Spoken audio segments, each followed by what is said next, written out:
Subscribe करें अक्सर Thakrani YouTube channel को और इस बेल आइकन को क्लिक कीजिए अपनी पढ़ाई जारी रखने के लिए। धन्यवाद। गुड मॉर्निंग प्यारे बच्चों, अज मैं तुहाडे लई चैप्टर नंबर 13 मैं सोहना सोहना लिखांगी लैके हाजिर हाँ। प्यारे बच्चों, ਇਹਦੇ ਵਿੱਚ सोहनी लिखाई बारे दस्सिया भी सोहनी जिहड़ी लिखाई है उसके की फायदे हैं। ठीक है, देखो प्यारे बच्चों, चैप्टर मेरे नाल रीड करो तुसी। निम्मी अपने घर माता जी कोल बैठी स्कूल तो मिलिया कम कर रही सी। ਇਹਦੇ ਵਿੱਚ पात्र है निम्मी जो कि अपनी माँ कोल बैठी अपने स्कूल का होमवर्क कर रही सी। उसने पंजाबी विच एक लेख अते एक चिट्ठी लिखनी सी। पंजाबी विच उसनूं उसकी मैम ने की वर्क दिता सी, एक लेख अते एक चिट्ठी। निम्मीए नी निम्मीए आ गीटे खेडीए, ये निम्मी दी सहेली पम्मी दी आवाज़ सी। वो काम कर रही सी पंजाबी का, इन्ने नूं उसकी सहेली पम्मी ने निम्मी नूं आवाज़ दी भी आ जा निम्मी आपां की खेडीए गीटे। गीटे देखे सारिਆਂ ने, गीटे जिहड़े ठिकरियां तो बनाए जाते हैं, फिर उन्होंने उछाल उछाल के खेलिया जाता है। मैं आई हुणे 2 मिनट विच, निम्मी ने उत्तर दिता। निम्मी ने कहा भी मैं 2 मिनट विच आई। ये कह के निम्मी तेज़ तेज़ लिखण लग पई। निम्मी इन्नी काली काली ना लिख, पहला ही तेरी लिखाई औखी पढ़ी जाती है, नाले ठीक तरह बैठ के लिख, माता जी ने कहा। निम्मी दी माता जी ने उसनूं की कहा भी इन्नी तेज़ तेज़ ना लिख, पहले ही तेरी लिखाई है जिहड़ी वो समझ विच नहीं आउंदी। माता जी कोई फर्क नहीं पैंदा, मैं छेती कम मुका के खेडण जाना है, निम्मी बोली। निम्मी ने आपकी माता नूं की जवाब दिता भी कोई फर्क नहीं पैंदा, मैं छेती छेती कम मुका के बस खेडण जाना है। वेख बेटी, पहला स्कूल का काम मुका लै, पम्मी नाल फिर खेड लई, नाले अजे बाहर धुप है, हुण निचली हो के लिख भी, हुण सीधी हो के तू बैठ के लिख, बाहर धुप है, हुणे खेडण नहीं जाना। माता जी ने पम्मी नूं भी बुला के कहा पुत्र तू 1 घंटे तक आवी, फिर दोवें मिल के खेडियो। उसकी माँ ने पम्मी नूं भी बुला लिया तो उसनूं भी समझाया भी तू 1 घंटे बाद आई। चंगा आंटी जी, यह कह के पम्मी चली गई। मम्मी जी मेरी लिखाई गंदी है। मेरी लिखाई गंदी है? इन्नी तो सोहनी है, निम्मी ने कहा। निम्मी बेटी, जिहड़ी लिखाई सुखाली पढ़ी जा सके, मतलब जिहड़ी लिखाई आराम नाल पढ़ी जा सके वो सोहनी हुंदी है। तेरा लिखिया मैनू औखियां होके पढ़ना पैंदा है। उसकी माता ने की दस्सिया भी जो तू लिखदी है वो मैनू भी समझ नहीं आउंदा, फिर तू ही दस ये लिखाई किहो जी है। माता जी ने उत्तर दिता, चलो पढ़ी तो जाती है, भावें औखी भावें सौखी, होर दसो की फायदा है सोहनी लिखाई का। निम्मी ने कहा। हुण निम्मी आपदी माँ नाल बहस करदी है भी मेरी लिखाई पढ़ी तो जाती है, भावें औखी या सौखी पढ़ तो लेंदे हो, होर की फायदा है सोहनी लिखाई का।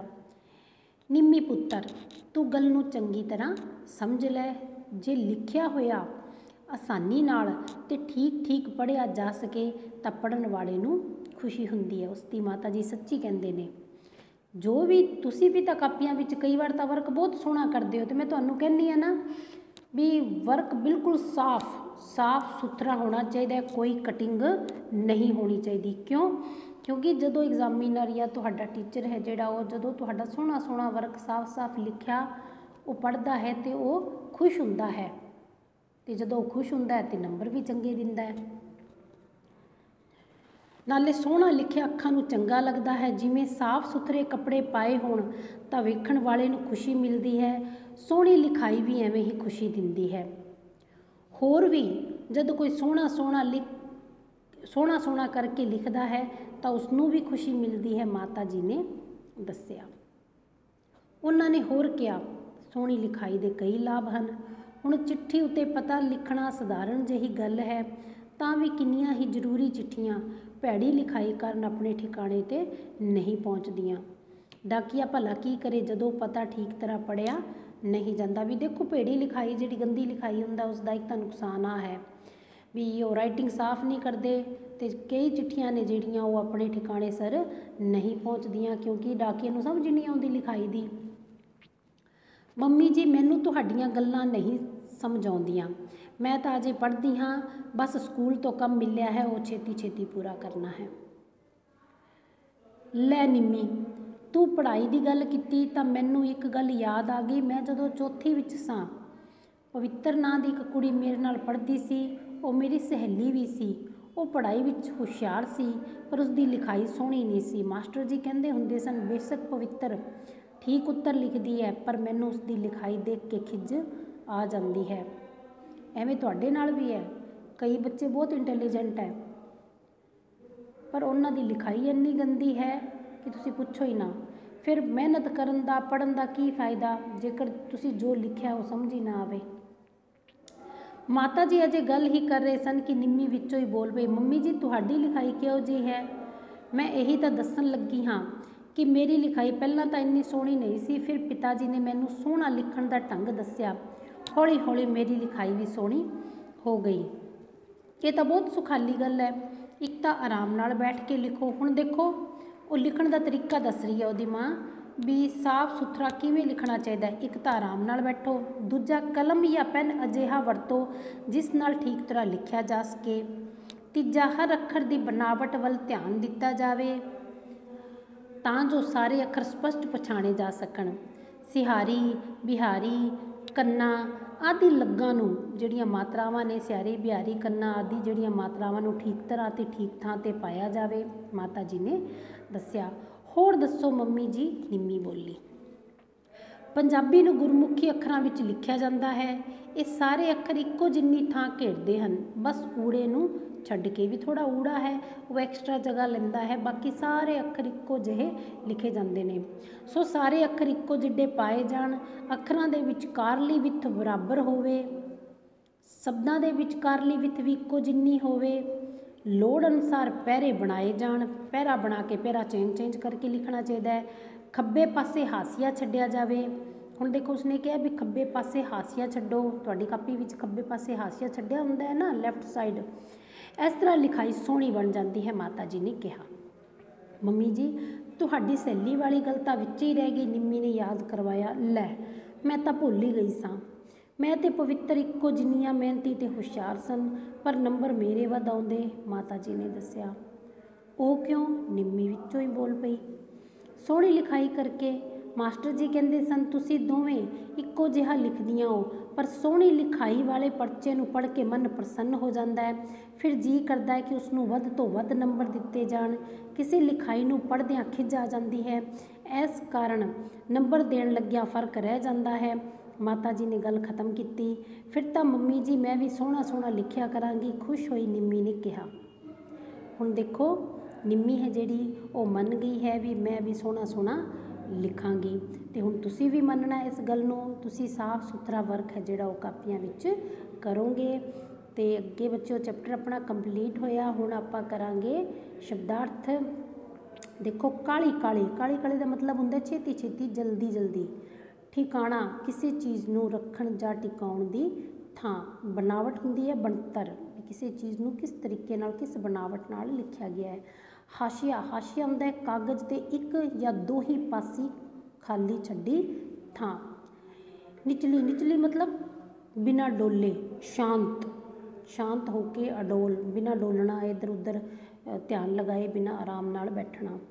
खिज हुंदा है चिड़ चढ़ना, गुस्सा, गुस्सा आना, दुखी होना। विथ हुंदा है फासला या दूरी या फर्क, मतलब दो अक्षरां दे विच किन्नी क विथ है, किन्ना क फासला है, इस तरह। कोजी, कोजी मतलब गंदी या भैड़ी भद्दी, ठीक है।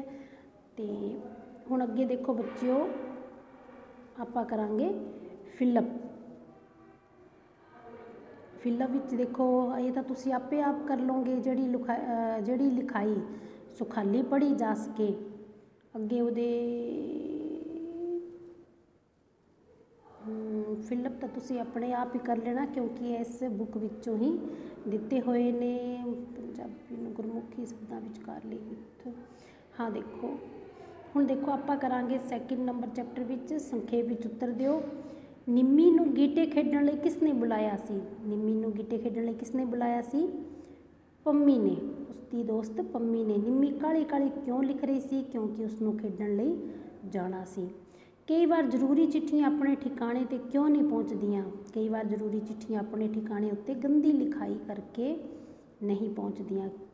निम्मी ਨੂੰ सोहना लिखण ਦੇ गुर किसने दसे सी? उसकी माता जी ने। क्यों जी लिखाई लिखण वाले ਨੂੰ ਵੱਧ अंक मिलते हैं? सोहनी लिखाई लिखण वाले ਨੂੰ ਵੱਧ अंक मिलते हैं। तो बच्चियों पंजाबी दी हिंदी भी तुसी करोगे। तो इस पाठ विच हेठ लिखे लकीरे शब्दां नूं देखो। शब्द है तेज तेज, काली काली, स्कूल तो मिलिया कम छेती छेती करना। इन्हां वाकां विच समासी शब्दां दी वरतों की गई है। हुण तक पढ़े पाठ विच तुसी होर समासी शब्द लभोगे। ठीक है, तो ये समासी शब्द है तेज तेज, काली काली, छेती छेती। इस तरह तुसी घट्टो घट्ट तुहाडे चैप्टर विच 10 समासी शब्द है। 3 तो ये हो गए, 7 तुसी वर्ड है जिहड़े समासी शब्द होर लभ के करने हैं। तो इस दे नाल ही प्यारे बच्चों ये फिलअप तुसी देखो, जिहड़ी लिखाई सुखाली पढ़ी जा सके उस ये पहला फिलअप मैनू समझ नहीं आ रहा, ये तो तुहानू देखना पएगा। तो चलो इस चैप्टर च आपां देखते हैं, जिहड़ी लिखाई सुखाली पढ़ी जा सके।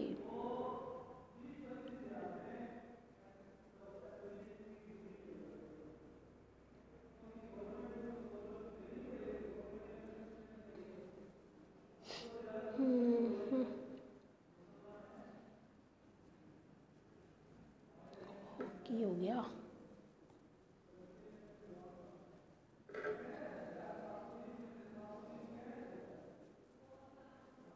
ये फिलअप बेटा मैनू मिल नहीं रहा, तो तुसी अपने आप इसनू देखना है। ठीक है,